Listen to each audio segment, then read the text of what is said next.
কালী পুজোর দিন রাতে আমরা সবাই মিলে ঘুরতে বেরিয়ে পড়েছিলাম ঠাকুর দেখার জন্য। তো আমরা প্রথমেই চলে গিয়েছিলাম জিয়াগঞ্জে বাগডাহরা মোড়ে।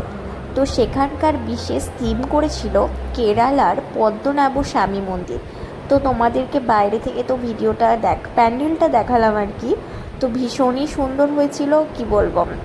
আর ভেতরটা তো ছিল আরও সুন্দর।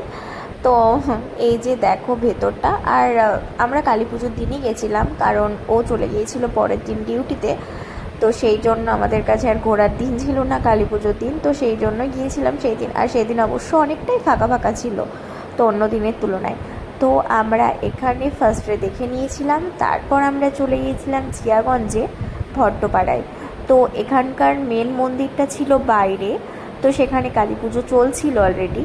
আর এদিকে একটা থিম করেছিল, বাইরে দেখতে পাচ্ছ দুই সাইডে জলের ফোয়ারা ছিল। আর ভেতরে ছিল একটা মন্দির, সেখানে ছিল লক্ষ্মী গণেশ কার্তিক সরস্বতী, এই চারটি ঠাকুর ছিল। তো ভেতরের প্যান্ডেলটাও হয়েছিল খুবই সুন্দর আর কি। তো তোমরা তো যারা যারা কাছাকাছি থাকো তারা তো অবশ্যই ঘুরে এসেছো বোধহয়।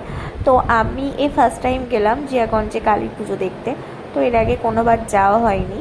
তো এই ছিল আমাদের আর কি কালী পুজোর ঘোরাঘুরি।